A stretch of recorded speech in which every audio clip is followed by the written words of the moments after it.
नमस्कार, कैसे हैं? बहुत असमंजस की स्थिति में होंगे। किसी की मानसिक दशा हो सकती है सही हो, जिसका स्कोर 85 के आसपास हो, 90 के आसपास स्कोर हो, और ऐसे लोगों की संख्या बहुत कम है। मैं बात कर रहा हूँ यूपी पीसीएस 2024, 22 दिसंबर 2024 को जो कंडक्ट हुआ था एग्जाम प्रीलिम्स का। तो कितने प्रश्न उसमें डिलीट हो रहे हैं और कितने प्रश्नों का आंसर चेंज हो रहा है, इस पर इस समय बहुत ज़्यादा वीडियो आप देखने को पा रहे हैं। क्या इसका प्रभाव पड़ेगा और कट ऑफ पर और किसके ऊपर कितना प्रभाव पड़ेगा, ये बड़ी खराब मनोदशा है। और कट ऑफ क्या रहेगा, ये तो एक यक्ष प्रश्न बना ही हुआ है। तो इन प्रश्नों का उत्तर वास्तव में देखा जाए तो किसी के पास सटीक उत्तर नहीं है, मेरे पास भी नहीं है। लेकिन क्योंकि आपके फ़ोन आते हैं, आपके मैसेज आते हैं, आप लोग पूछते हैं, तो कुछ तो बताना ही होता है, तो मैं भी इस पर कुछ बात करना आपसे चाहता हूँ। बहुत सारे लोग हैं जो कहते हैं कि हमारा स्कोर 85 के ऊपर है, वो लोग मेंस की तैयारी करें। अगर ये बात सत्य है कि उनका स्कोर वास्तव में 85 के ऊपर है, तो वो मेंस की तैयारी करें अगर सीसैट के पेपर में वो पास है, क्योंकि सीसैट पास करने के बाद ही ये बात होती है। सीट्स कम भी होंगी, 500-600 सीट पे रिजल्ट आएगा, तब भी उन लोगों का हर हाल में कॉल हो जाएगा 85 के ऊपर वाले लोगों का। दूसरी बात जो सबसे यक्ष प्रश्न है कि कितने सीट्स पे रिजल्ट आ रहा है। कितने सीट्स पे रिजल्ट आ रहा है? सुनाई दे रहा है कि 900 कुछ सीट्स हैं, एकदम से डिक्लेयर नहीं है, 1000 के अंदर है, 950 के आसपास है। अगर इतनी सीट्स पे रिजल्ट आ गया तो पहले भी मैंने कहा है कि कट ऑफ 75 के अराउंड रहेगा। 75 से एक दो क्वेश्चन कम भी जा सकता है। लेकिन यहां पर पेच दूसरा फंस रहा है। ये जो डिलीट वाली बात आ रही है कि कितने प्रश्न डिलीट हो रहे हैं, ये डिलीट वाला जो मुद्दा है, ये बहुत खतरनाक है और परिवर्तित हो रहे हैं। इसका क्या प्रभाव पड़ता है और कैसे प्रभाव पड़ता है, ये मैं थोड़ा सा आपसे बताना चाहता हूँ। जो कहानी है वो कुछ इस प्रकार है। कोई कह रहा है कि 7 प्रश्न डिलीट हो रहे हैं और साथ में 7 प्रश्नों के डिलीट होने के साथ साथ 4 प्रश्न जो है वो चेंज हो रहे हैं। कोई कह रहा है कि नहीं, ऐसा नहीं है, 12 प्रश्न डिलीट हो रहे हैं, 12 क्वेश्चन डिलीट हो रहे हैं और 4 प्रश्न चेंज हो रहे हैं। तो कोई कहेगा कि नहीं, ऐसा नहीं है, क्या जो डिलीट हो रहे हैं वो 14 प्रश्न है और 3 चेंज हो रहे हैं। बहुत सारी थेरी है। कोई कह रहा है कि 28 हो रहे हैं, कोई कह रहा है 22 हो रहे हैं, परिवर्तित हो रहे हैं। तो चाहे वो 28 हो और चाहे 22 हो, चाहे वो कितने भी हो, इससे कोई मतलब नहीं है। मतलब इस बात से है कि किस पर कितना प्रभाव पड़ेगा। जैसे एक चीज मैं आपको बहुत सामान्य सी बताने जा रहा हूँ। जो प्रश्न डिलीट होते हैं तो होता क्या है? जैसे कोई क्वेश्चन डिलीट हो रहा है, जैसे मान लीजिए कि टोटल जो पेपर आपका होता है, ये पेपर होता है 200 क्वेश्चन का, केवल क्वेश्चन, सॉरी, 200 मार्क्स का। केवल क्वेश्चन की बात करने से काम नहीं चलेगा। 200 मार्क्स का ये पेपर होता है। 1 मिनट।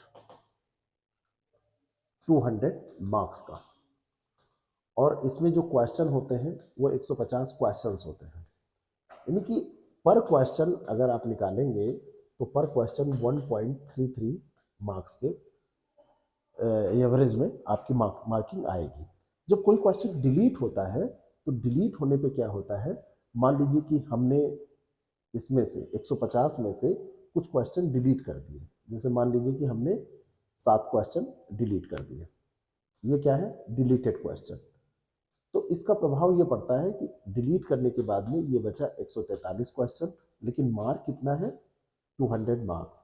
तो अब जो पर क्वेश्चन मार्क्स आएगा तो ये 200 बाई 143 किया जाएगा। तो जब आप इसको कैलकुलेट करेंगे, अगर 7 क्वेश्चन डिलीट हो रहा है तो ये 1.4 के आसपास आएगा, 1.39 ये आएगा।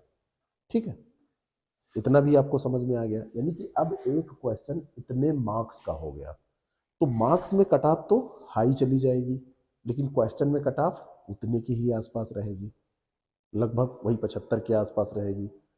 74, 73, 72, 76, इन्हीं के बीच में, यानी कि 73 से 75 के बीच में कट ऑफ रहेगी। इस तरीके से कट ऑफ रहेगी, लेकिन मार्क्स बढ़ जाएंगे। अगर मार्क्स में कट ऑफ की बात करेंगे तो मार्क्स बढ़ जाएंगे, क्योंकि पर क्वेश्चन मार्क्स बढ़ रहे हैं। और जो क्वेश्चन का आंसर चेंज होता है उसका प्रभाव ये पड़ता है कि अगर आपका वो क्वेश्चन आपने चेंज वाले आंसर से सही किया है तो आपके मार्क्स बढ़ जाएंगे, यानी कि जो नया आंसर आयोग ने दिया, क्लेम खूब ज़्यादा किया ही गया है, लोगों ने खूब अधिक मात्रा में भेजी हैं आपत्तियां, तो आपके मार्क्स बढ़ जाएंगे।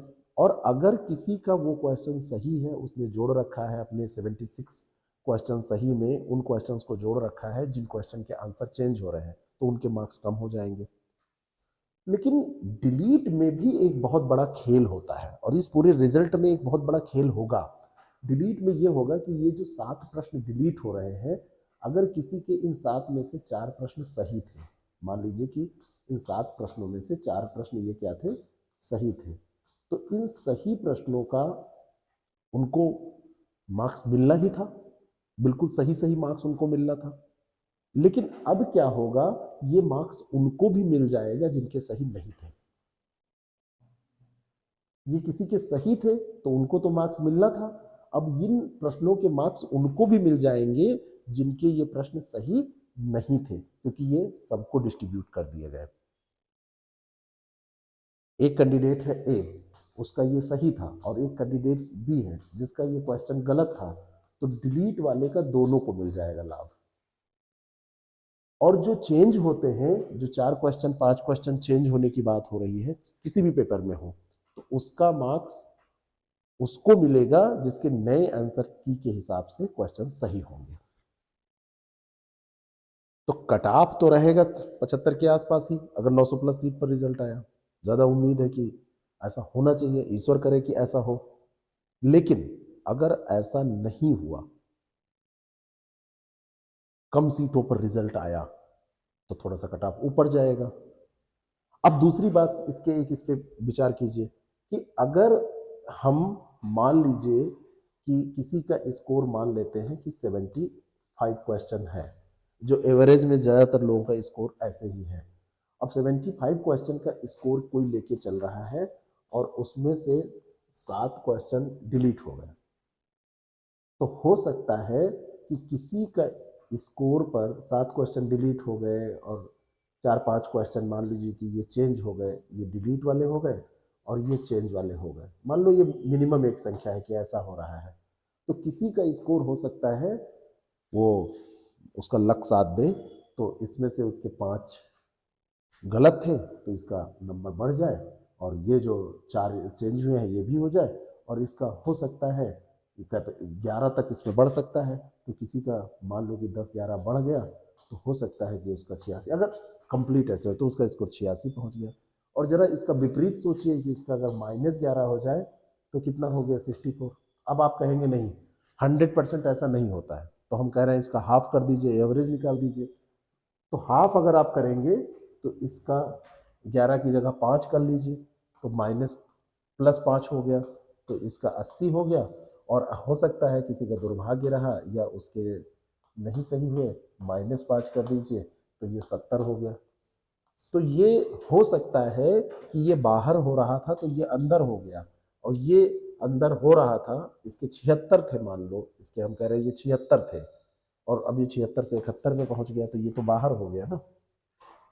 किसी का स्कोर 70 था और उसके इत्तेफाकवश 6 क्वेश्चन बढ़ गए, तो उसका 76 हो गया, तो ये पास हो जाएगा।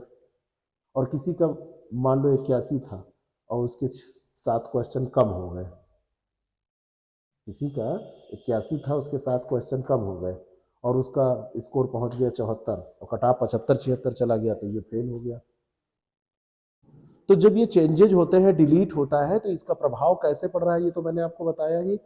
प्रभाव पड़ने के बाद में क्या प्रभाव पड़ेगा, तो आपके हाथ में केवल इतना है कि आप आगामी जो परीक्षाएं हैं, चाहे वो आरओ की परीक्षा हो जो री एग्जाम होने जा रहा है, ये वाला री एग्जाम, और चाहे वो पीसीएस की परीक्षा हो, इसकी तैयारी आप अच्छे से करें।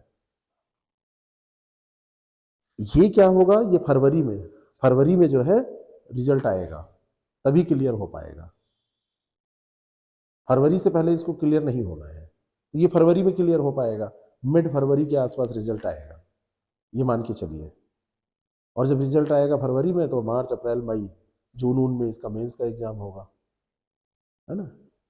लेकिन आरओ का एग्ज़ाम पहले होगा, और आप आरओ के एग्ज़ाम को मान के चलिए कि आरओ का एग्ज़ाम आपका अप्रैल में हो जाएगा, तो आप उसमें इस असमंजस में ना रहे कि हमारी तैयारी है कि नहीं है, पता नहीं हम कितना तैयार कर पाएंगे वहाँ पे इसको, तो उसकी तैयारी आप अच्छे से करिए। बाकी क्या प्रभाव पड़ेगा मैंने आपको बताया।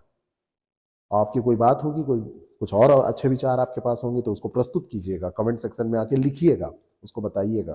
बाकी हमारा नंबर भी है, हमसे आप बात करके पूछ सकते हैं। केवल कोर्स के बारे में ही नहीं पूछ सकते हैं, टेस्ट सीरीज के बारे में ही नहीं पूछ सकते, बाकी भी सलाह आप हमसे ले सकते हैं। ठीक है, तो ये चीज़ें होंगी। रिजल्ट कब आएगा? तभी क्लियर होगा। रिजल्ट कब आएगा? फरवरी में आएगा, लेकिन ये खेला हो सकता है। Thank you.